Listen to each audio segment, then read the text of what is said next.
नमस्ते गुरुजी। जय गुरुजी महाराज। जय गुरुजी साथ संगत जी। शुक्राना। गुरुजी महाराज द मल्टीलिंगुअल सेवादार टीम आप सबका स्वागत करती है। आज गुरुजी महाराज की ब्लड संगत राशिमा माली आंटी जी उपस्थित हैं संगत शेयरिंग के लिए। गुरु परिवार की तरफ से आपका बहुत बहुत स्वागत है राशिमा आंटी, स्वागत है आपका। जय गुरुजी। संगत शेयरिंग करें प्लीज।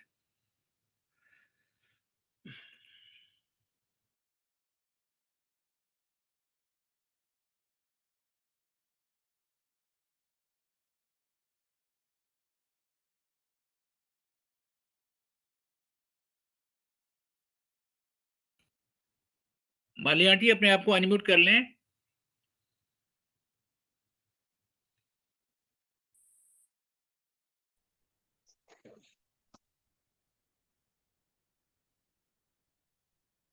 जय गुरु जी। जय गुरु जी। गुरु जी को हाथ जोड़कर प्यार भरी नमस्ते और चरणों में सर झुकाकर कोटि कोटि प्रणाम। संगत जी, आप सब का मैसेज मुझे मिला है कि आप लोग वीडियो आप चाहते हैं कि मैं वीडियो से सत्संग करूं, लेकिन मुझे माफ कीजिएगा। मैं आप सबसे माफी चाहती हूं और आपका प्यार ये जो है ये मैंने अपने सर माथे पे है मेरे। मैं आप सबसे माफी चाहती हूँ। आशा करती हूँ आप लोग मुझे माफ करेंगे। अमृत नाम तेरा सोई गावे, जो साहिब तेरे मन भावे। अमृत से भरा तेरा नाम वही गाता है जो गुरु जी के मन को भाता है। गुरु जी के मन को भाता है, यूं कह रही हूं या यूं कहूं कि जिसे गुरु जी की आज्ञा होती है, जिस पे गुरु जी की कृपा होती है, वो सत्संग रूपी अमृत को घूंट घूंट पीता है और सबको पिलाता है और सब आनंदित हो जाते हैं। सचमुच संगत जी, गुरुजी से हमने जो पाया है वो अनमोल है। जितनी जिसकी पात्रता रही है, गुरुजी ने उससे भी अधिक उसे दिया है। कभी कोई भेदभाव नहीं किया, हमेशा ही सबका कल्याण किया है। जो मांगे ठाकुर अपने से, सोई सोई देवे। हमारा ठाकुर तो इतना दयालु है कि बस निरंतर देते जा रहा है। हमारी झोली छोटी पड़ जाती है, पर वो तो देवनहार है ना, अपरंपार है। उसके दरबार में कोई कमी नहीं है। जिंदगी में दो शब्द बहुत खास हैं, प्रेम और समर्पण। क्योंकि ये अस्तित्व के मंदिर के वो दो विराट दरवाजे हैं, जो एक का नाम है प्रेम और एक का नाम है समर्पण। चाहो तो प्रेम से प्रवेश कर जाओ, चाहो तो समर्पण से प्रवेश कर जाओ। शर्त एक ही है, अहंकार दोनों में छोड़ना पड़ेगा। जी हाँ, अहंकार या हौमे। इन शब्दों को गुरुजी के मुख से सुना गया है, एक बार नहीं कई बार। गुरुजी को पता है कि हौमे किस तरह दीमक की तरह खा लेती है और हमें पता भी नहीं चलता। जिस तरह दीमक लकड़ी को अंदर ही अंदर खा लेती है, उसे खोखला कर देती है, उसी तरह ये हौमे भी हमें अंदर ही अंदर खत्म कर देती है और हमें पता भी नहीं चलता। और जब पता चलता है तो बहुत देरी हो गई होती है। इसलिए ही गुरुजी हम सबको हमेशा सचेत करते हैं, और में से हम सबको हम भरे हुए हैं, कोई थोड़ा कोई कम, लेकिन हौमे या अहंकार तो होता ही है सब में। आप माने या ना माने, लेकिन यही सत्य है।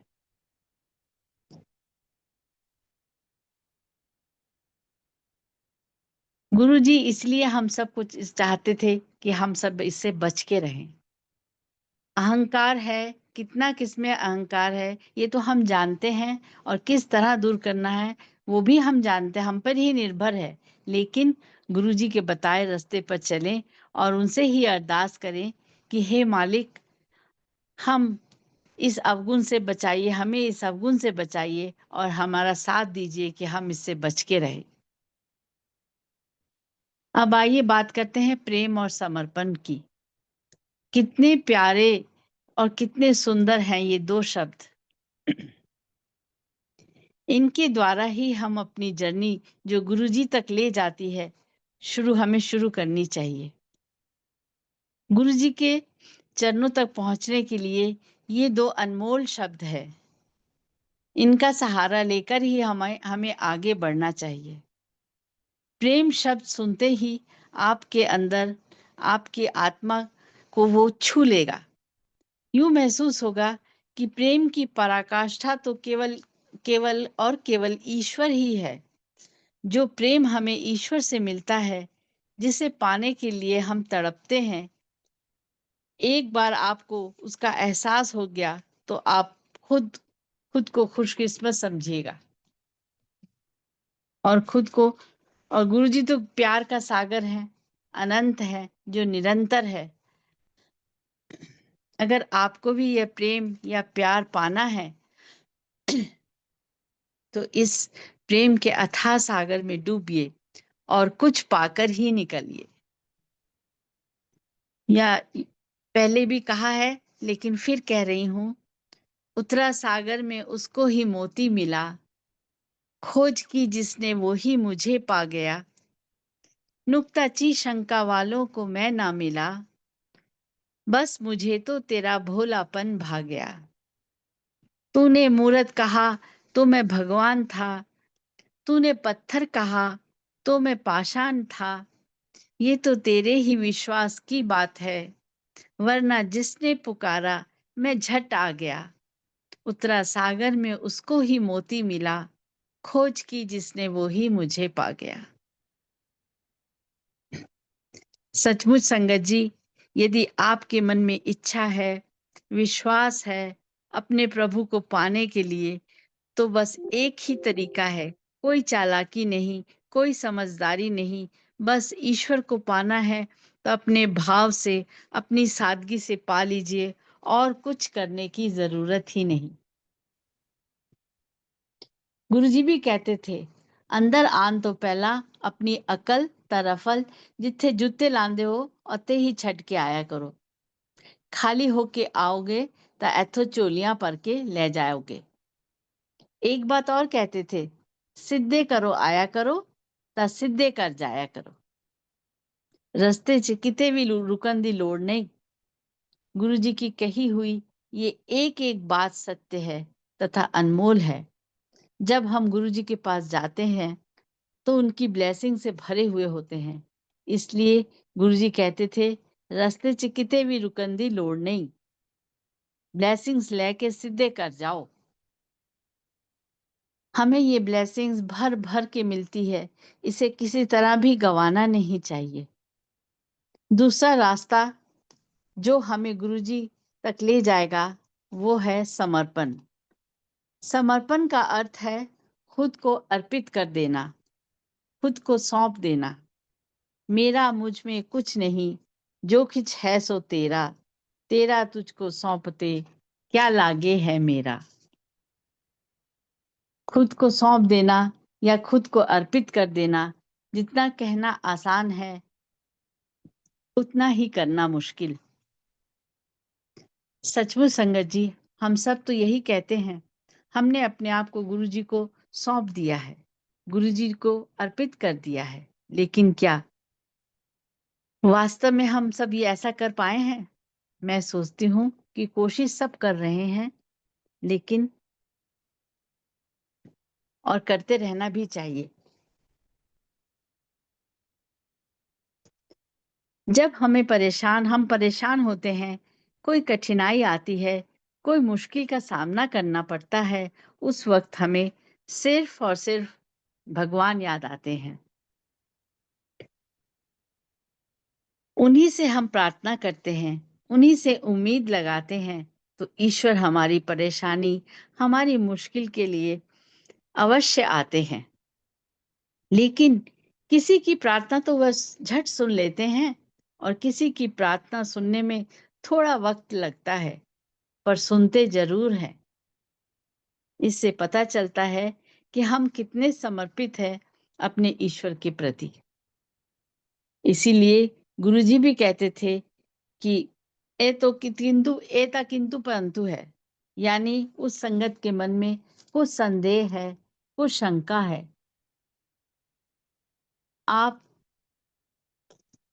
आपने खुद को गुरुजी के कितने प्रति कितना समर्पित किया है, तो ये बात ये समझा देती है आपको कि हम अभी पूरी तरह से समर्पित हैं या नहीं।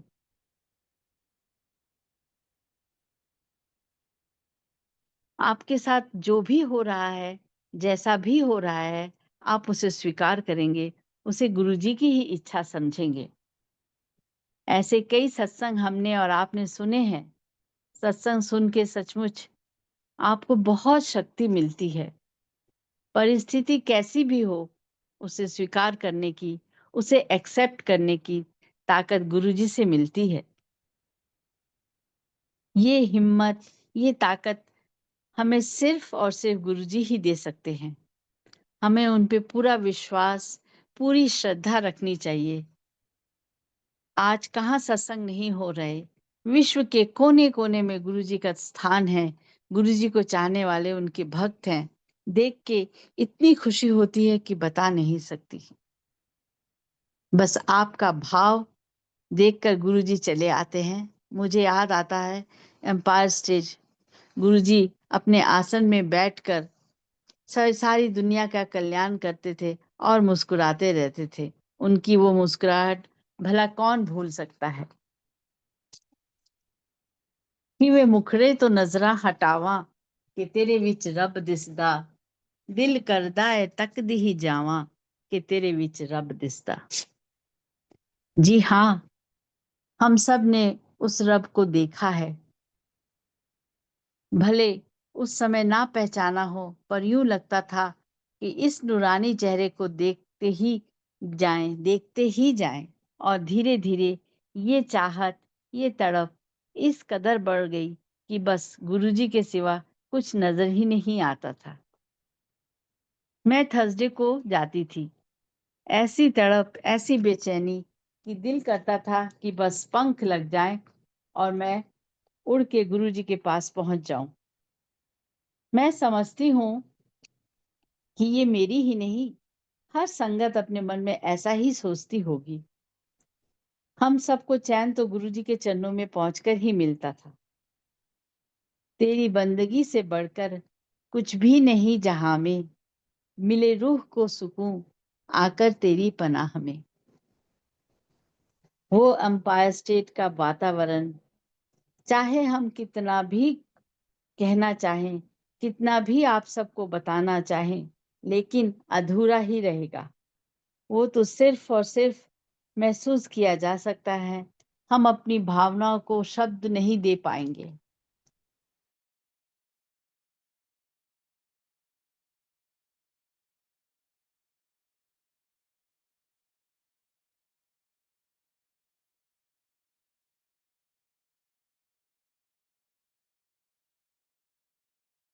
ਤਾਂ ਤੇ ਤੈਨੂੰ ਰੱਬ ਮੰਨਿਆ, दस होर केड़ा रब दा दवारा, असां ते तैनू रब मनिया।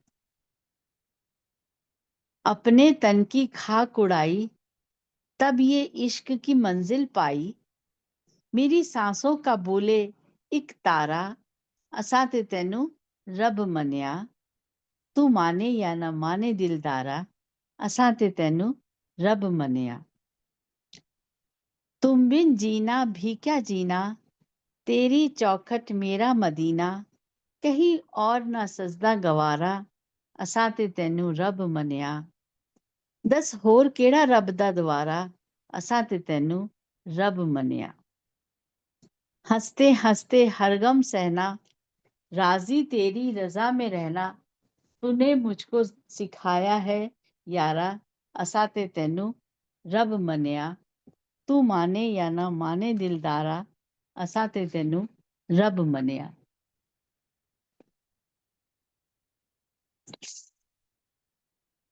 सारी संगत गुरुजी को पाके खुद को कितना खुशनसीब समझती है।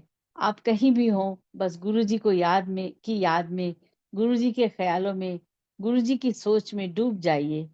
उस वक्त सिर्फ आप होंगे और गुरुजी होंगे। कल रात को गुरुजी का सत्संग सुन रही थी। नरेंद्र अंकल जी बातें बता रहे थे गुरुजी की। तो उन्होंने सत्संग में सुनाया कि जब एक बार वो गुरुजी की सेवा, हाथों की सेवा कर रहे थे,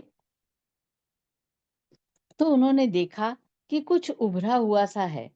लग रहा था कि कोई चोट लग गई है और उसमें टांके लगे हुए हैं। तो उन्होंने गुरुजी से पूछा, गुरुजी ये क्या हो गया? तो गुरुजी ने कहा, दर्शन कर ला, शिवलिंग है। अंकल की ये बात सुनकर मुझे भी याद आया। मैंने भी हाथों की सेवा करते समय यही महसूस किया था। शायद चोट लग गई है, इसलिए कुछ उभरा उभरा सा है। मेरी तो पूछने की हिम्मत नहीं हुई, लेकिन कल जब अंकल से सुना तो पता चला कि शिवलिंग था। मैंने भी दर्शन किए और मैं सचमुच धन्य हो गई। संगत को गुरुजी ने क्या क्या नजारे दिखाए हैं, क्या क्या महसूस कराया है, क्या क्या दिया है, ये सब हम उन संगत के सत्संग से सुनते हैं, उनसे पता चलता है। और गुरुजी पे, अपने शिव पे बलिहारी जाने को दिल करता है, उनके चरणों में बिछ जाने को दिल करता है। हाथ जोड़कर गुरुजी से अरदास है, ये मेरी अर्जी है, वो मैं हो जाऊं जो तेरी मर्जी है। संगत जी, आपके साथ जो सत्संग शेयर करने जा रही हूँ वो पहले भी सुनाया है और आपने सुना भी होगा। लेकिन हर संगत के पास जो उनके अनमोल खजाने हैं, गुरुजी के द्वारा बख्शे हुए, उन्हीं की कृपा से आज वो सत्संग बन गए हैं। उनको गुरुजी की आज्ञा से आप सबके साथ शेयर करती हूँ। ये सत्संग मेनका गांधी आंटी को भी बहुत पसंद था। हमेशा जब भी मैं सत्संग करने के लिए गुरुजी मुझे आज्ञा देते थे तो कहते थे, आंटी वो वाला सत्संग सुनाओ ना। तो वही सत्संग आज आप सबके साथ शेयर करती हूँ। थर्सडे का दिन था और गुरुजी के पास जाने का दिन था। बेचैनी ऐसी थी कि आप समझ सकते हैं। मैं शाम को 6:30 बजे घर से निकल जाती थी। उससे पहले खाना भी बनाना होता था। मैंने दाल चढ़ा दी और फ्रिज खोला तो देखा उसमें बैंगन पड़े थे। मैंने जल्दी से आलू बैंगन की सब्जी बना दी और सब तैयारी करके चली गई। नेक्स्ट थर्सडे आया तो बेचैनी वही, बेकरारी वही। गुरुजी के पास जाना है, जल्दी जल्दी सारे काम निपटा लूं और भागूं। जब मैंने सब्जी बनाने के लिए फ्रिज खोला तो देखा कि बैंगन पड़े थे और कोई सब्जी नहीं थी। फिर सोचा, अगर आज भी बैंगन बना दिए तो अंकल से डांट पड़ेगी। हर थर्सडे आलू बैंगन बना के चली जाती है। मेरे अंकल खाने में बहुत पर्टिकुलर थे, खाना भी बहुत अच्छा बनाते थे। अब मैं सोचूं, करूं तो क्या करूं? कुछ समझ नहीं आ रहा था। इतना टाइम भी नहीं था कि सर्वेंट को भेज के सब्जी मंगवा लेती। इसलिए सोचा, चलो बैंगन ही बना देती हूँ, जो होगा देखा जाएगा। और मैंने आलू बैंगन की सब्जी बना दी। संगत जी, आप विश्वास कीजिए, वो आलू बैंगन की सब्जी देखकर ऐसा लग रहा था कि जैसे पता नहीं क्या बनाया है। काली काली लग रही थी। कहने में कहना तो नहीं चाहिए, कह रही हूँ, गोबर जैसी लग रही थी। कुछ कर नहीं सकती थी, इसलिए सब्जी बनाने के बाद मैंने ढक्कन लगाया और कहा, जय गुरुजी, आप संभाल लीजिएगा। और बस मैं तैयार होकर चली गई। एम्पायर स्टेट जाकर सब कुछ भूल गई। लेकिन जब गुरुजी ने आज्ञा दी और मैं घर वापस लौट रही थी और सोच रही थी, आज तो घर जाकर अंकल से डांट पड़ेगी और वो कहेंगे, क्या तुम्हें और कोई सब्जी नहीं मिलती है? हर थर्सडे को आलू बैंगन बना के चली जाती हो। बस इन्हीं सब ख्यालों में, इन्हीं सब बातों में मैं सोचते-सोचते घर आ गया और मैंने अपने बेडरूम का दरवाज़ा खोला तो देखा अंकल जाग रहे थे। मुझे देखकर कहने लगे, "रशिमा।" मैंने कहा, "जी।" "आज जैसे तुमने आलू बैंगन की सब्ज़ी बनाई थी, उसका कोई जवाब नहीं। इतनी टेस्टी कि मैं बता नहीं सकता।" ये सुन के मैं तो हैरान हो गई कि ये मैं क्या सुन रही हूँ। वो गोबर जैसी सब्जी को अंकल इतनी पसंद आ गई है कि इतनी तारीफ कर रहे हैं और कह रहे हैं ऐसी बैंगन की सब्जी तो पहले कभी नहीं बनाई और ना ही उन्होंने कभी खाई। मैंने मन ही मन गुरुजी का थैंक्स किया और कहा, गुरुजी आपकी लीला है, आपकी ही कृपा है जो उस सब्जी को भी आपने अपने प्यार से भर दिया और अंकल भी तारीफ किए बिना नहीं रह सके। तो संगत जी, गुरुजी हर भक्त की पुकार, उसकी परेशानी को समझते हैं, अपनी कृपा से उसे आनंदित कर देते हैं। जितना भी गुरुजी का शुक्राना करें, वो कम है। संगत जी, गुरुजी के लिए किसी ने लिखा है, चंद लाइनें आपको सुनाती हूँ। तेरी रहमतों का सिला नहीं, क्या है जो मुझको मिला नहीं, शिकवों की कोई वजह नहीं, मन में शंका की कोई जगह नहीं, सांसों से कीमती कोई संपदा नहीं, सिमरन से बढ़कर कोई पूजा नहीं, तुझसा सृष्टि में कोई दूजा नहीं, तुझसा सृष्टि में कोई दूजा नहीं। सचमुच संगत जी, गुरु जी के भक्तों के मन में न जाने कैसे कैसे ख्याल उमड़ते हैं, किन भावनाओं में वो डूब जाते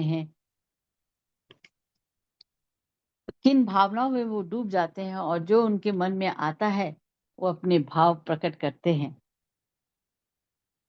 और गुरु जी को समर्पित कर देते हैं। ऐसे भक्त धन्य हैं। हम सब भक्त अपने आप को गुरु के रंग में रंग ले, गुरु के चरणों से जुड़ जाएं तो गुरु भी अपने प्यारे भक्तों को अपने पल्ले लगा लेके संसार रूपी समुद्र से पार लगा देता है। हमें चिंता की क्या बात है जब गुरु जी हमारे साथ हैं। सचमुच संगत जी, मैं सोचती हूँ कि हम सब का ये सोचना कि गुरुजी हमारे साथ हैं, गुरुजी का हाथ हमारे सर पे है, गुरुजी की हमारी पुकार सुन रहे हैं, ये शब्द हमारे दिलों में, हमारी सोच में, हमारी भावनाओं को इतना बल देते हैं, इतनी ताकत देते हैं कि आप ये कहने पे मजबूर हो जाते हैं, तेरा साथ है तो हमें क्या कमी है, अंधेरों में भी मिल रही रोशनी है। सत्संग हमारी जिंदगी का अटूट हिस्सा बन गए हैं। कोई दिन भी ऐसा नहीं जाता जिस दिन सत्संग ना सुना जाए। कुछ पल गुरुजी के साथ बिताते हैं, उनकी की हुई कृपा, गुरुजी की महिमा सुनते हैं तो सचमुच ऐसा लगता है कि ये जीवन सफल हो रहा है। यूं कहूं कि जीवन सफल हो गया है। कितने प्यारे सत्संग हैं जिन्हें सुनकर दिल ही नहीं भरता। कितनी बातें गुरुजी की जिससे हम अनजान थे, गुरुजी की कृपा से सुनने से मिली हैं, जिसे सुनकर, जिसे जानकर हम सब धन्य हो गए और हाथ जोड़कर, सर झुकाकर गुरुजी का शुक्राना करते हैं और यही चाहते हैं कि गुरुजी का परिवार, जिसे गुरुजी खुद बना के गए हैं, उसे हम सारी संगत और सुंदर, जैसा गुरुजी चाहते हैं वैसा बनाए, जिसे देखकर गुरुजी भी खुश हो और हम सबको अपने चरणों से लगाए रखें। एक बात जो सबके सत्संग से मिलती है वो है गुरुजी का डिवाइन दरबार, वो अलौकिक खुशबू, उनकी प्यारी सी मुस्कान, उनका नूरानी चेहरा। सचमुच उनका हाथ जोड़कर सबको नमस्ते करना अद्भुत है, अविस्मरणीय है। संगत जी, एक सत्संग आपके साथ और शेयर करती हूँ। हम लोग डुगरी गए थे। गुरुजी की माताजी का भोग था। जब मैं कार से उतरी तो मैंने सबसे पहले वहाँ की मिट्टी को अपने माथे से लगाया और सोचा कि ये उस गांव की मिट्टी है जहाँ माता जी ने हमारे भगवान, हमारे गुरुजी को जन्म दिया। कितनी पवित्र, कितनी रूहानी है ये मिट्टी। बस इन्हीं ख्यालों में चलते चलते हम गुरुजी के घर के सामने आ गए। दूसरी तरफ संगत के लिए बहुत बड़ा शामियाना लगा हुआ था। सारी संगत वहीं जा रही थी। मैं जिन अंकल के साथ गई थी उन्होंने बताया कि ये है गुरुजी का घर, यहाँ गुरुजी रहते हैं। दरवाजा बंद था। पता नहीं क्या मेरे मन में आया कि दरवाजा खोल के देखूं, गुरुजी के दर्शन हो जाएं। मैंने हिम्मत करके दरवाजा खोला तो दरवाजा खुल गया और सामने गुरुजी बैठे थे। गुरुजी ने मुझे देख लिया और अंदर आने के लिए कहा। गुरुजी का पुराना घर था। गुरुजी बरामदे में बैठे थे, सफेद कपड़ों में। मैंने प्रणाम किया और उनके पास ही बैठ गई। मुझे याद नहीं आ रहा, शायद 1 या 2 संगत बैठी थी। इतने में एक आंटी आई। उन्होंने गुरुजी के हाथ में मोगरे के फूल थे, उनके हाथ में मोगरे के फूल थे। उन्होंने गुरुजी को मोगरे के फूल दिए। गुरुजी ने बड़े प्यार से उन फूलों को ले लिया और अपने हाथों में ही रख लिया। कभी उन फूलों को राइट हैंड में लेते, कभी उनको लेफ्ट हैंड में लेते। वहां मैं चुपचाप से बैठ के गुरुजी को देख रही थी। मेरा ध्यान उन फूलों की तरफ ही था। मैं सोच रही थी कि कितने खुशनसीब है ये फूल जो गुरुजी के हाथों में है। काश मुझे मिल जाए तो संगत जी। गुरुजी तो अंतर्यामी है, हर एक के मन की छोटी से छोटी बात वो जानते हैं। मेरी ये बात उनको मेरी इस बात से आपको प्रमाण है कि गुरुजी के हर पल किस सब के साथ है। और उन्होंने फूल मुझे दिए और कहा, ए ले संगत जी, हम कितने नादान हैं, कितने अनजान हैं। गुरुजी को सब पता है कि हमारे मन में क्या चल रहा है, हमें क्या चाहिए, हमें क्या परेशानी है। वो हर संगत के दिल में रहते हैं। फिर गुरुजी ने हम लोगों से कहा कि संगत के साथ बाहर जाके बैठो। गुरुजी थोड़ी देर में बाहर आ गए। शबद कीर्तन हो रहा था। भोग के बाद लंगर लगा और फिर हम सबको दिल्ली वापस आना था। गुरुजी प्रसाद बांट रहे थे और मैं भी लाइन में लगी हुई थी। जब मेरी बारी आई तो गुरुजी ने मुझे बालूशाही दी। संगत जी, बालूशाही मुझे बहुत पसंद है। मैंने साइड में जाकर सारा प्रसाद खा लिया। फिर मुझे एकदम से ख्याल आया, अरे मैंने तो सारा प्रसाद खा लिया है, अंकल के लिए तो कुछ रखा ही नहीं। चलो फिर से लाइन में लगती हूँ और गुरुजी से कहूंगी कि अंकल के लिए प्रसाद चाहिए। मैं फिर से लाइन में लग गई और अपनी बारी का इंतजार करने लगी। जैसे ही मेरी बारी आई, मैंने हाथ फैलाया। इससे पहले कि मैं गुरुजी को कहती, गुरुजी अंकल के लिए प्रसाद दे दीजिए, गुरुजी ने खुद कहा, ए ले अंकल ले जा। मैं सोच रही थी कि मैंने तो गुरुजी से कुछ कहा ही नहीं। मेरे मन की बात गुरुजी को पता न थी, इसलिए अंकल का नाम लेकर प्रसाद गुरुजी ने दिया। मन ही मन गुरुजी का शुक्राना किया और हम दिल्ली वापस लौट आए। गुरुजी के चरणों में कुछ लाइनें मैं पेश कर रही हूँ। मुझे और कुछ नहीं चाहिए, तेरे चरणों में मैं लगा रहूं। जो भला किसी का न कर सकूं तो बुरा किसी का ना हो कभी। बस एक यही मेरी कामना, तेरे चरणों में मैं झुका रहूं। मुझे और कुछ नहीं चाहिए, तेरे चरणों में मैं लगा रहूं। मुझे अपना दुख तिल भर लगे, औरों का दुख पर्वत लगे। परवरदिगार दया करो, जो मैं हर दुखी की दवा बनूं।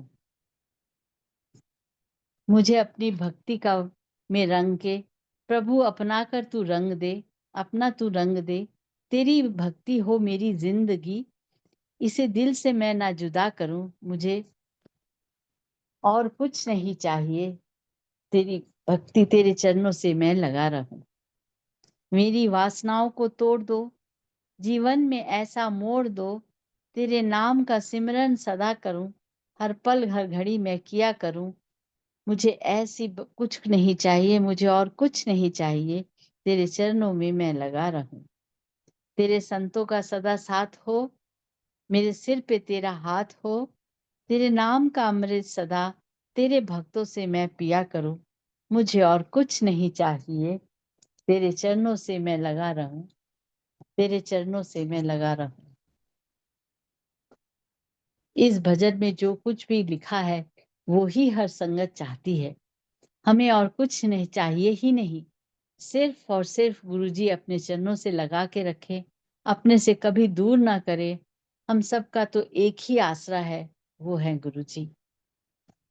हर सुख में, हर दुख में अगर गुरुजी आपके साथ हैं तो आप ना सुख में फूले समाएंगे और ना दुख में आप खुद को अकेला महसूस करेंगे। बस आप होंगे, आनंद ही आनंद होगा। आप सबके साथ अपना एक अनुभव शेयर करती हूँ। जब अंकल की डेथ हो गई, बेटा नौकरी के लिए ढूंढ रहा था। कुछ समझ नहीं आ रहा था कि क्या होगा, क्या नहीं होगा, क्या करें, क्या ना करें। लेकिन मेरे मन में पूरा विश्वास था, पूरी आस्था थी कि गुरुजी हैं और वो जो भी करेंगे हमारे लिए अच्छा ही होगा। बस इस विश्वास की डोर के सहारे मैंने अपना सब कुछ गुरुजी को सौंप दिया था। मैं कह रही हूँ, सब कुछ गुरुजी पे सौंप दिया था। अगर फिर भी मैं चिंता करती, फिर भी बेचैन रहती, तो इसका मतलब ये है कि मैंने जो कहा वो सत्य नहीं, बस कहने की बात है। गुरुजी से हिम्मत मांगी, गुरुजी पे विश्वास किया और कोई ख्याल मन में ही नहीं आया। फिर एक दिन मेरे बेटे का फोन आया, कहने लगा, मम्मा मुझे नौकरी मिल गई है। आपको पता है कहाँ? फरीदाबाद में, HDFC बैंक में। घर से 10 मिनट का रास्ता है। ये सुनकर मैंने कहा, मुबारक हो बेटा। मैंने कहा था ना, गुरुजी हैं तो चिंता की क्या बात। फिर जब वो घर आया, उसने मुझसे कहा कि मम्मा लगता है आपको खुशी नहीं हुई। मैंने उससे पूछा, ऐसा क्यों कहा तुमने? तो उसने कहा, आपने सिर्फ कहा मुबारक हो बेटा। मैंने उससे कहा, बेटा मुझसे ज्यादा खुशी और किसको होगी। अब खुशी खुशी नहीं लगती और दुख दुख नहीं लगता। गुरुजी ने बहुत कृपा की है, इस मन को संभाल लिया है। बस जो गुरुजी दे उसे प्रसाद समझकर हमें ग्रहण कर लेना चाहिए, उनका शुक्राना करना चाहिए। हम यूं ही परेशान रहते हैं कि ये नहीं हुआ, वो नहीं हुआ, कब होगा, देरी क्यों हो रही है। लेकिन अगर अपने गुरु पे, अपने ईश्वर पे पूरा भरोसा है तो सब उस पे छोड़ दो। वो जो करेंगे, जैसा करेंगे, हमारे लिए वो ही सबसे अच्छा होगा। उनकी रहमत का गुणगान, उनका शुक्राना हर पल हमें करते रहना चाहिए। तेरी रहमतों का दरिया सरेआम चल रहा है, मुझे भीख मिल रही है, मेरा काम चल रहा है। गुरु जी के हाथ जोड़कर प्रार्थना करती हूँ कि हमसे जो भी गलती है, हम तो गलतियों के पुतले हैं, ना समझ है, लेकिन वो तो बख्शनहार है और हमें बस उनका ही सहारा है। गुरु जी कहते थे, तुसी तो मैनू कीड़े मकोड़े नजर आंदे हो, मैं फिर भी थानू साफ करदा है, लेकिन तुसी उसी नाली च वापस चले जाते हो तो फिर गंदे हो जाते हो। संगत जी बिल्कुल सही है। हम साफ कहाँ रह पाते हैं। हर पल खुद को चारों तरफ कीचड़ से, चादर से लपेटे हुए हैं। यहाँ कीचड़ से मेरा तात्पर्य है उन विचारों, उन भावनाओं से, उन मायावी चीजों से, उन भोग विलास से, जिससे हम चाहकर भी निकल नहीं पाते हैं। हमें पता है कि क्या सही है, क्या गलत है, फिर भी हम वही जाते हैं जहां नहीं जाना चाहिए। गुरुजी पृथ्वी पर आए ही इसलिए थे कि हम सबका कल्याण करें, हम सबको सचेत करें, हम एक ऐसे अच्छे इंसान बन सके। गुरुजी ये भी कहते थे कि चंगे बंदे बनो। सचमुच हम सब बहुत खुशकिस्मत है कि लाख बुराइयां होने के बावजूद भी गुरुजी ने हम सबको अपनी शरण दी है और हम सबको संभाला है। इसीलिए कहते हैं, प्रभ डोरी हाथ तुम्हारे, प्रभ डोरी हाथ तुम्हारे, जी जंत सब तेरे द्वारे, प्रभ डोरी हाथ तुम्हारे। बस डोरी गुरुजी को दे दी है तो निश्चिंत हो जाइए और हर वक्त गुरुजी को याद करिए और उनसे कहिए, हम तुम्हारे थे प्रभु जी, हम तुम्हारे हैं, हम तुम्हारे ही रहेंगे, ओ मेरे गुरुवर। गुरुजी के साथ बीता एक और लम्हा, एक और सत्संग याद आ रहा है। मुझे अभी गुरुजी के पास जाते कुछ वक्त ही हुआ था, ज्यादा कुछ तो मुझे पता नहीं था, लेकिन हाँ, ये महसूस कर रही थी कि धीरे धीरे गुरुजी की ओर खींच रही चली जा रही हूँ। यूं कहूँ कि गुरुजी की कृपा हो रही है, उनकी रहमत बरस रही है और मेरा तन मन उसमें धीरे धीरे भीग रहा है। संगत जी, आज मैं आप सबके साथ ये पल शेयर करती हूँ कि मेरी ये पल शेयर करती हूँ और मेरी आंखें भीग रही है और मुझे याद आ रहा है लंगर के बाद जब मैं गुरुजी के से आज्ञा लेने के लिए गई तो गुरुजी ने अपने जोड़े दिए। मैंने अपने दोनों हाथों में ले लिए। मुझे समझ नहीं आ रहा था कि क्या करूं। मैं उन्हें लेकर खड़ी रही। गुरुजी के पास एक आंटी बैठी थी। उन्होंने मुझसे कहा, ये जोड़े गुरुजी ने आपको दिए हैं, आप अपने पास रखिएगा, ये उनकी ब्लेसिंग्स है। मैंने सर झुका के गुरुजी को प्रणाम किया तो गुरुजी मुस्कुरा रहे थे और मैं सोच रही थी कि आपने मुझे इस काबिल समझा, ये आपकी ही वडियाई है। मैं तो निमानी हूँ, पर आपने ही इतनी दया की है, इतनी मेहर बरसाई है, मैं इसे जिंदगी भर नहीं भूलूंगी और आप जैसा चाहते हैं वैसा ही करूंगी। ये जोड़े आपकी निशानी है, ये मेरे लिए अनमोल है। जब तक सांसें चलती हैं इनकी सेवा करूंगी। आपने मुझ पे बहुत दया की है, जिसका बखान नहीं हो सकता, सिर्फ सिर्फ शुक्राना हो सकता है। संगत जी, गुरुजी व्रत रखने के लिए हमेशा हम कहते थे कि व्रत उपवास रखने की कोई जरूरत नहीं है।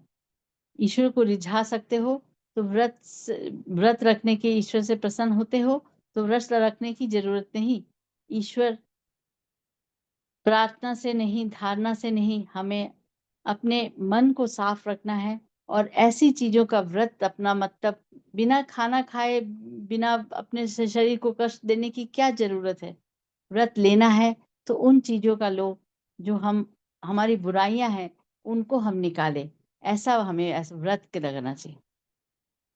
हमें तो ये पंडितों ने कर्म कांडों में फंसा के रख दिया है, व्रत करो, ये करो, वो करो।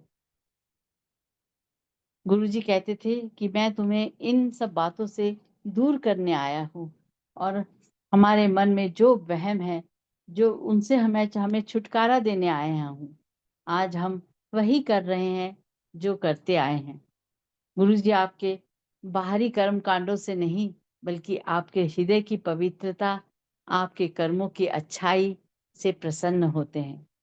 प्रेम, दया, विनम्रता से भरा हुआ गुरुजी को मन आप अपने अर्पित करिए। गुरुजी बहुत खुश होंगे। संगत जी, एक बार सोचिएगा जरूर।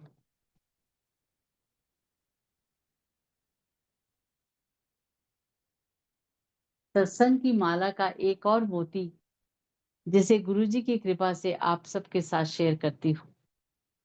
संगत जी, यूँ हुआ कि 2002 में इनकी रिटायरमेंट के बाद हमें दिल्ली से फरीदाबाद अपने मकान में शिफ्ट होना था।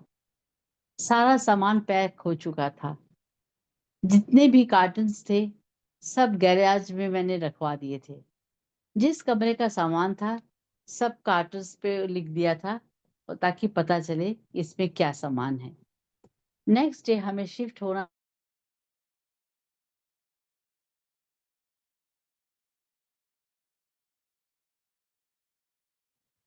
माली आंटी, आपकी आवाज नहीं आ रही है।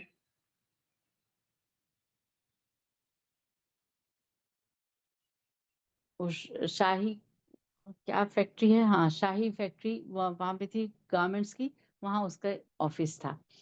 मुझे तो समझ नहीं आया कि तो उसको स्टोन्स मिले थे वहाँ से अपनी फैक्ट्री से, कपड़ों में चिपकाने वाले जो स्टोन्स होते हैं वो।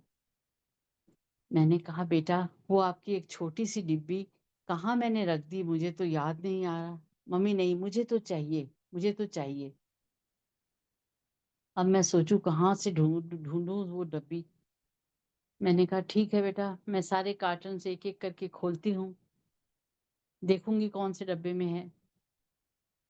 और मैंने एक एक करके सारे कार्टन जो उसके कमरे के थे वो निकाले, खोले, लेकिन किसी में वो डिब्बी मुझे नजर नहीं आई। एकदम थक गई थी मैं, और जाके मैं अपने आप अपने कमरे में चुपचाप से बैठ गई। इधर बेटी बार बार कह रही मम्मी मुझे तो वो डिब्बी चाहिए, मुझे तो वो डिब्बी चाहिए। अब मैं सोचूं कहाँ लाऊं, तो कहाँ से लाऊं। मैंने अपने अचानक मेरे मन में पता नहीं क्या ख्याल आया। मैंने गुरुजी से प्रार्थना की। मैंने कहा गुरुजी, इस बेटी को वो डिब्बी चाहिए, और मुझे नहीं पता मैं कहाँ कौन से कार्टन में रख दी है, मुझे याद ही नहीं आ रहा है। अब आप ही मेरी मदद कीजिए गुरुजी, अब आप ही मेरी मदद कीजिए। बस इतना ही मैंने बोला। अचानक मैं खड़ी हो गई और ड्रेसिंग टेबल की तरफ गई। ड्रेसिंग टेबल अभी पैक नहीं हुआ था। इन्होंने कहा था कि सुबह चारों तरफ गद्दा लपेट के उसको पैक करके ले जाएंगे। तो ऐसे ही बिल्कुल मैंने खाली कर दिया था, कोई सामान उसके अंदर नहीं था। लेकिन जैसे ही मैंने वो अपना ड्रेसिंग टेबल का ड्रॉर खोला, उसमें वो डिब्बी पड़ी थी। मैं डिब्बी देख के बिल्कुल हैरान हो गई। मैंने कहा यहाँ पे ये डिब्बी किसने रख दी, कहाँ से आ गई? ये तो उधर मीतू के कमरे में होनी चाहिए थी, वहां तो कहीं भी किसी भी कार्टन में नहीं मिली। मैंने जल्दी से डिब्बी उठाई और भाग के बेटी के पास गई। मैंने उससे कहा कि बेटा ये लो तुम्हारी डिब्बी। कहती मम्मी मिल गई? मैंने कहा हाँ, मिल नहीं गई, गुरुजी ने दी है। गुरुजी ने दी है? ये कैसे? मैंने कहा बेटा, मैंने गुरुजी से हाथ जोड़कर प्रार्थना की थी, मुझे तो समझ नहीं आ रहा था क्या करूं क्या ना करूं। गुरुजी आप ही मेरी मदद कीजिए। और बस गुरुजी की कृपा हुई और ये डिब्बी मेरे को मिली। कहते वो भी बहुत खुश हुई और उसने भी गुरुजी का थैंक्स किया। तो संगत जी, किस पल, कौन से पल ऐसा नहीं है जब गुरुजी आपके पास नहीं है? सिर्फ महसूस किए करने की देरी है। वो हर पल आपके साथ है। किसकी पुकार वो नहीं सुनते, सबकी पुकार सुनते हैं।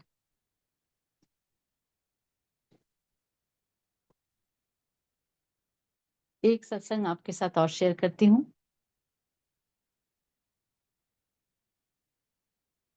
मेरी बेटी को गुरुजी व्हाइट कपड़ों में सफेद चोला जिस दिन पहनते थे, बहुत अच्छे लगते। हमेशा कहती गुरुजी मम्मा, गुरुजी व्हाइट चोले में बहुत सुंदर लगते हैं, गुरुजी व्हाइट चोले में बहुत सुंदर लगते हैं। मैंने कहा हाँ, गुरुजी पे तो हर कलर ही बहुत सुंदर लगता है बेटा।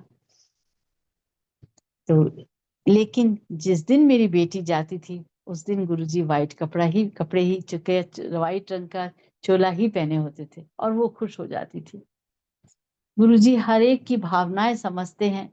उसको गुरुजी व्हाइट कलर में पसंद थे तो बस अच्छा लगता था, तो वो व्हाइट कलर उस दिन पहन लेते थे। इस तरह सबके मन की बात गुरुजी को पता है किस तरह की संगत को खुशी मिलती है वो भी पता है। तो हम सब तो मैं कहती हूँ कि इतने भाग्यशाली हैं, इतने भाग्यशाली हैं कि गुरु जी का शुक्राना अब और कोई शब्द तो आता भी नहीं है, समझ ही नहीं आता कि क्या क्या कहें गुरु जी को। इसलिए हाथ जोड़कर उनका शुक्राना ही कर सकते हैं, हर पल उनका शुक्राना कर सकते हैं और उनके की हुई कृपा, उनकी दया, उनकी करुणा को हर पल याद करें। गुरु जी यही चाहते हैं कि हम सब सारी संगत एक परिवार की तरह रहे।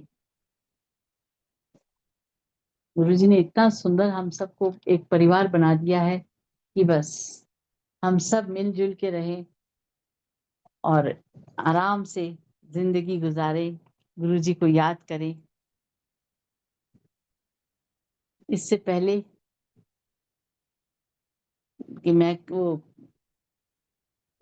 एक एक सत्संग और मैं आपसे साथ शेयर करती हूँ। जैसे गुरुजी के जोड़े का सत्संग है, वैसे ही गुरुजी के चोले का सत्संग भी है। एक दिन गुरुजी शादी के कार्ड बांट रहे थे और फैन ऊपर चल रहा था। गुरुजी का लाइट एकदम हल्का सा कलर, क्रीम कलर का चोला था, एकदम प्लेन बस। तो उस पे जैसे ही वो लिख रहे थे, कार्ड लिख रहे थे, तो उनका जो सिल्क की चुन्नी थी या जो कुछ भी था वो उड़ रहा था उनके साथ साथ। तो उनपे सब पे स्याही के निशान, पेन की स्याही के निशान बन गए थे। मैंने देख रही थी। जब मुझे भी कार्ड मिला, जब घर जाने लगी, आज्ञा मिल गई, तो गुरुजी कहते हैं, आंटी। मैंने कहा जी गुरुजी, आज सोई ना, मैं ये चोला बिप्पी दे हाथों तेरे घर भेजांगा। मैंने कहा गुरुजी, इतनी खुश हो गई, मैं आपको बता नहीं सकती हूँ। मैंने कहा जी गुरुजी। अच्छा चलो हुन आ गया। और मैं घर चली गई। घर जाके मैंने अंकल से कहा कि गुरुजी आज अपना चोला भेजेंगे, इसलिए मैं गेस्ट रूम में ही सोती हूँ। रात को घंटी बेल बजेगी तो मैं सुन लूंगी। तो अंकल ने कहा ठीक है। मैं रात को गेस्ट रूम में ही सो गई। 1 बज गया, 2 बज गए, 3 बज गए, 4 बज गए। तो मैंने सोचा गुरुजी को कहाँ याद रहा होगा कि चोला भेजना है। कोई बात नहीं, लेकिन मेरी ये सोच तो गलत थी ना। गुरुजी को नहीं याद होगा तो किसे याद रहेगा।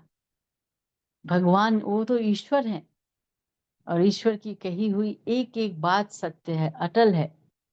और मैं 5 बजे उठ गई, बच्चों के स्कूल जाने का टाइम था। काम वाम करती रही, सारा दिन भी बीत गया। मेरी नजरें बार बार दरवाजे की तरफ जाएं, कहीं घंटी तो नहीं बजी, कहीं घंटी तो नहीं बजी, लेकिन कुछ नहीं हुआ। शाम को 4 बजे के करीब विप्पी अंकल आए।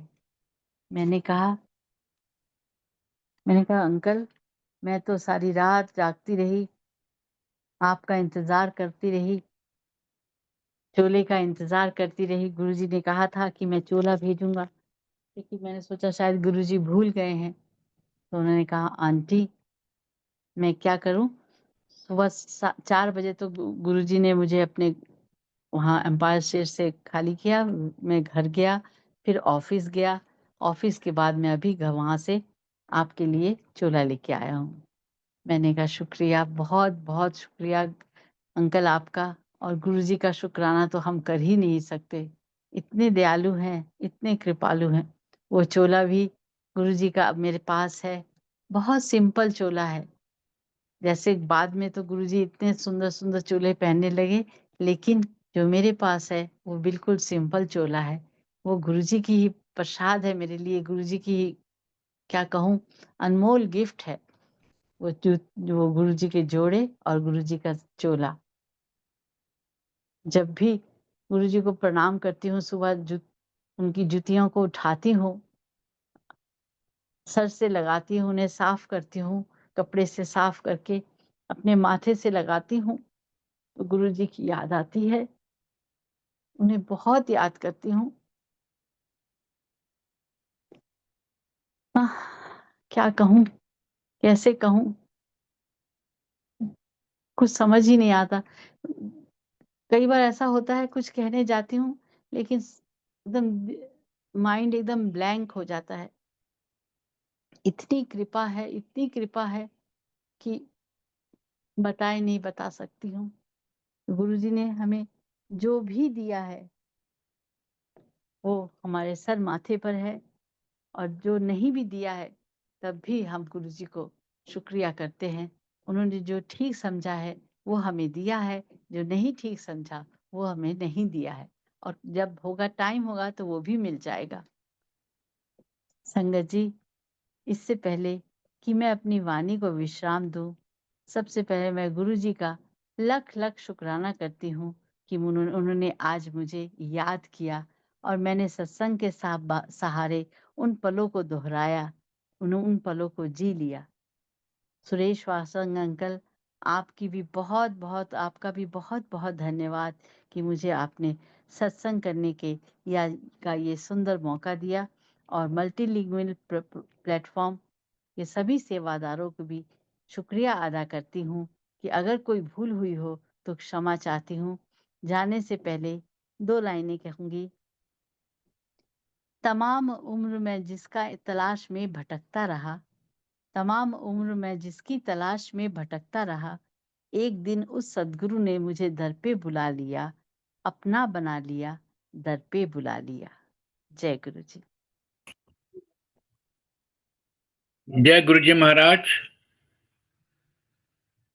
शुक्राना गुरु जी महाराज का अनंतम अनंतम बेअंत शुक्राना। राशिमा माली आंटी, आपको गुरु जी महाराज ने नाम दिया था मीरा का। थोड़ा सा संगत को बता दीजिएगा कि आपको गुरु जी महाराज ने मीरा कब कब कहा था और किस रेफरेंस में कहा था। उसके बाद हम आगे बढ़ते हैं। Over to you. जी हाँ अंकल, जरूर। एक दिन मैं गुरुजी के चरणों की सेवा कर रही थी, तो सर तो मेरा नीचे ही था, हमेशा नीचे होता था। तो एकदम से अचानक से गुरुजी ने कहा, तू मेरी मीरा। ये सुन के पहले तो मुझे अपने कानों पे विश्वास नहीं हुआ। मैंने कहा, मैंने शायद क्या सुना? तो गुरुजी ने कहा, हाँ, तू मेरी मीरा। ये सुन के मेरी आंखें आज भी नम हो जाती हैं कि गुरुजी आपने क्या कह दिया मुझे।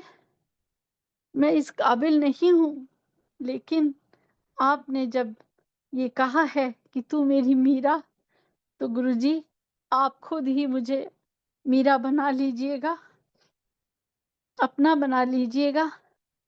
मैं हाथ जोड़कर गुरुजी से गुरुजी को देखने लगी, और टप टप टप टप आंसू बहने लगे। तो गुरुजी ने इतने प्यार से नाम दिया है मीरा। मैं मीरा बनने की कोशिश करूंगी गुरुजी, मैं मीरा बनने की कोशिश करूंगी। आपकी दया रही, आपकी कृपा रही, तो जरूर जरूर गुरुजी मैं मीरा बनूंगी। Thank you uncle, thank you Guruji. जय गुरु जी महाराज। मैं पूनम नरूला आंटी जी से रिक्वेस्ट करूंगा, अपने आप को अनम्यूट करें प्लीज।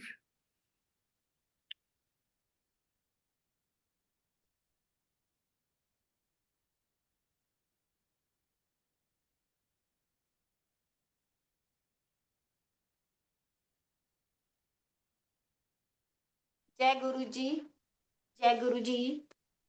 सारी संगत को जय गुरु जी। माली आंटी, आपने तो निहालो निहाल कर दिया। अत्यंत सुंदर शब्दों में आपने गुरु जी का वर्णन किया। गुरु जी का वर्णन कोई नहीं कर सकता, उन्हें शब्दों में भी कोई नहीं बांध सकता, लेकिन दिल को छूने वाले आपने सत्संग सुनाए। सुनते ही आ रहे हैं हर बार आपके सत्संग। बहुत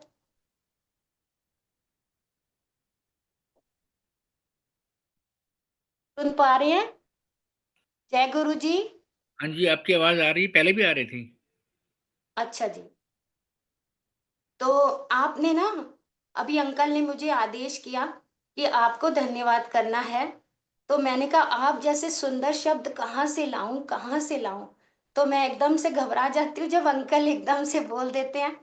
तो क्या हुआ, मैं अपनी डायरियाँ ढूँढने लगी, वो फिर एकदम से डायरी का जो वो खोला, मैंने कहा गुरुजी तुसी बुलवाओगे इस तरह अचानक, तुसी मौका दे देंदे हो, तो तुसी सेवा दित्ती है, तुसी बुलवाओगे। तो एकदम से डायरी का जो वो खुला, उसमें उसमें जो ये ठाकुर जी का सदा मासूम ठाकुर और उनका जो भजन निकला, वो ही आपने उससे ही अंत किया।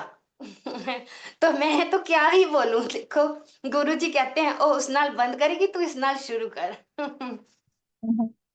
वैसे तो गुरुजी के बारे में मुझे कुछ कोई भी बोलने को बोले, मैं अनजान व्यक्तियों से भी बात करती हूँ, जिसको भी दुखी देखती हूँ मैं बोलती हूँ गुरुजी स्टार्ट तुसी करना है, स्टॉप मैं होना नहीं।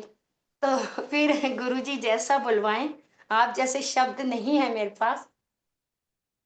तमाम उम्र में जिसकी तलाश में भटकती रही, एक दिन उस सतगुरु ने मुझे दर पे बुला लिया, अपना बना लिया, अपना बना लिया, दर पे बुला लिया। और मैंने अर्ज किया, बिगड़ी मेरी तकदीर को, बिगड़ी मेरी तकदीर को तूने बनाना है, दर छोड़ के तेरा कहीं ना और जाना है, दर छोड़ के तेरा कहीं ना और जाना है। जय गुरु जी। आंटी बहुत ही अच्छे शब्दों में आपने और बहुत अच्छे अच्छे प्यारे प्यारे सत्संग सुना के आपने गुरु जी का गुणगान किया। थैंक यू आंटी, आपने तो बहुत अच्छा बोला। हम जी तो हाँ, बिगड़ी हुई बताइए। तकदीर, हम जब गुरु जी के पास जाते हैं ना आंटी, मतलब मुझ जैसी नाचीज, और तो सभी बहुत ही महान है, हम हम सब नहीं चंगे नाती बुरा, कुछ नहीं है। हम नहीं हम तो चंगे बुरा नहीं कोई, सारी संगत बहुत ही महान। तो मैं हम लोग क्या छोटी छोटी अपनी ख्वाहिशें ही लेके जाते थे, बहुत ही हमें लगता है कि हमारी ये चीज बिगड़ गई है, ये गुरुजी ठीक कर दें, व्यवसाय में कुछ घाटा हो गया है तो ये गुरुजी ठीक कर दें, घर में कुछ झगड़ा हो रहा है तो ये गुरुजी ऐसी ऐसी बातें लेके जाते हैं। लेकिन गुरुजी खुद कहते थे मैं की देन आया, ते समझ ही नहीं हम्म, रहे मैं की ले मंग रहे मैं मेरे को, वो तो दे ही देंगे ना आराम से, बच्चे को कौन दुखी रह हो सकता है, लेकिन हमें लगता है पहले ये चीज पूरी हो जाए, पहले ये चीज पूरी हो जाए। तो अब दर इनका छूटेगा भी कैसे, क्योंकि वो तो बिना कुछ कहे ही सब कुछ दे रहे हैं। जैसे कोई चीज खो जाए, मेरा बेटा भी बहुत एग्रेसिव है, तो वो भी एकदम से मम्मी ये नहीं मिल रहा, ये वो कहाँ रख देती हो चीजें आप। तो मैं कहती हूँ गुरु जी एनु गुस्सा चढ़ जाएगा ते गुस्सा शांत करो इसका गुस्सा, मैंने वो चीज लग जाए, वो सामने ही पड़ी होती है, कभी कभी उसी की अलमारी में होती है और मैं कहती हूँ ये तो पड़ी है, तो वो कहाँ से मिल जाती है, जिस जगह हमने 10 बार देखा वहां नहीं मिली, वो गुरुजी ही आके रख देते हैं शायद।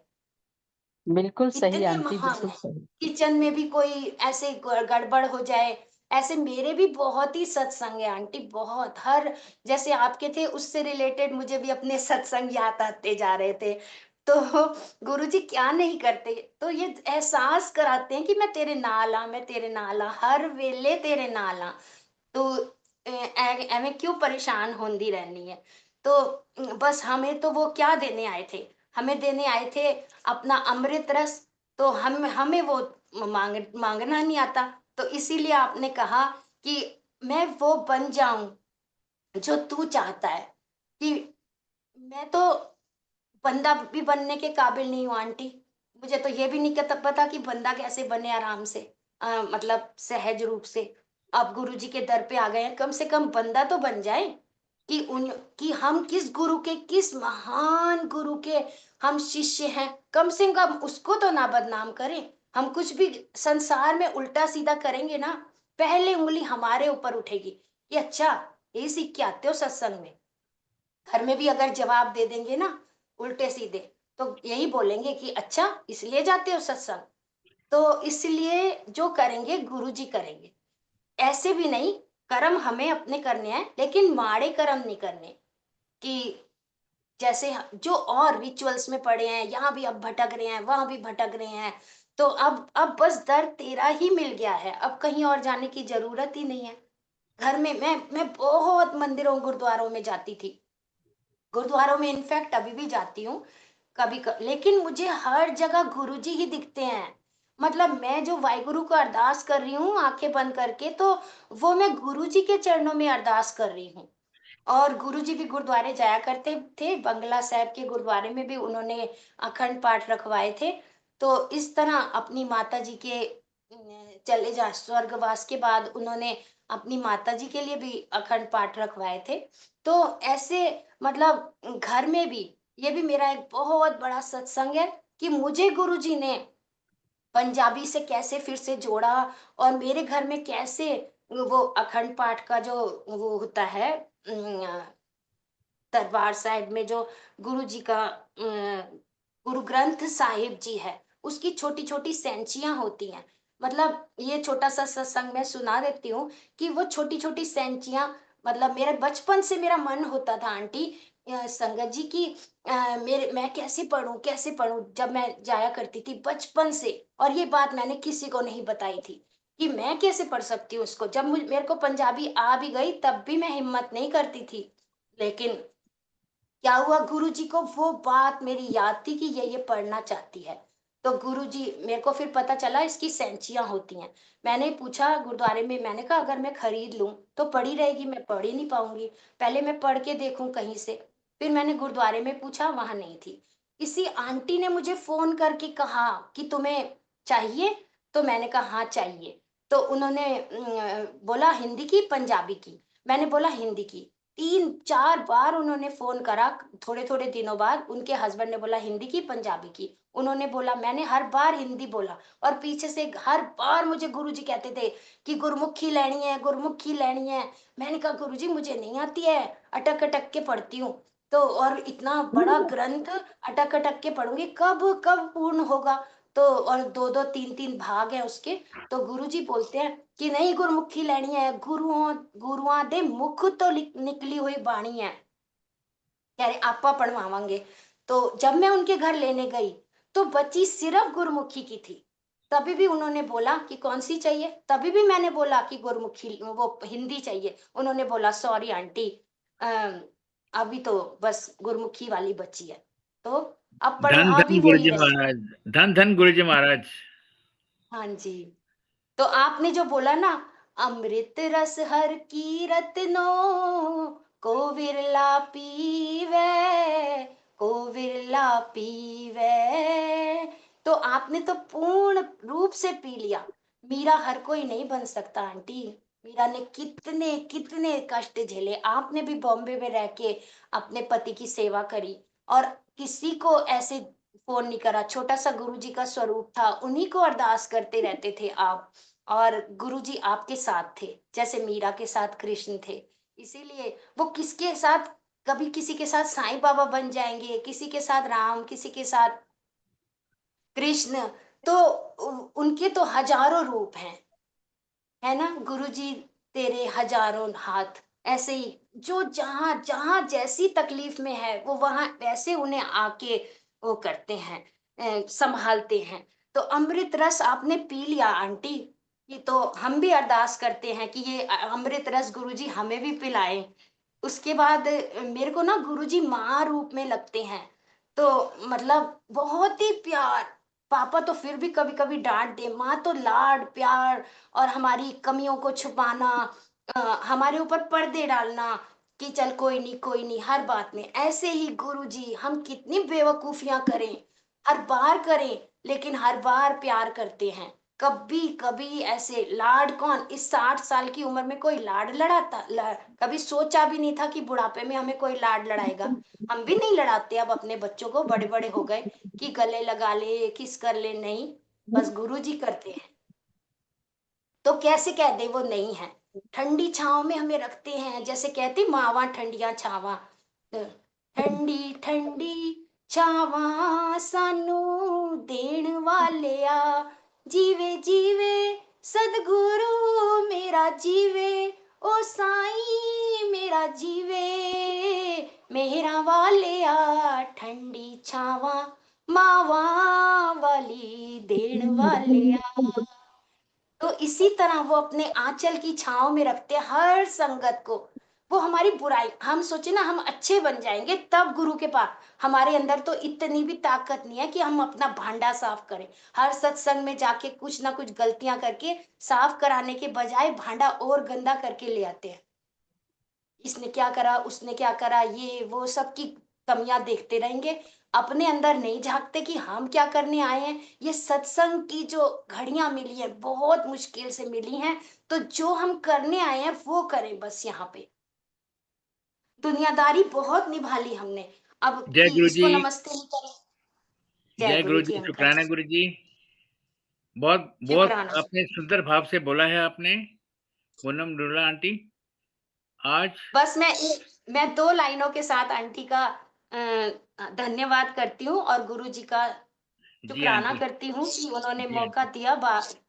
जी तो आंटी। आंटी का तो बहुत बहुत शुक्राना।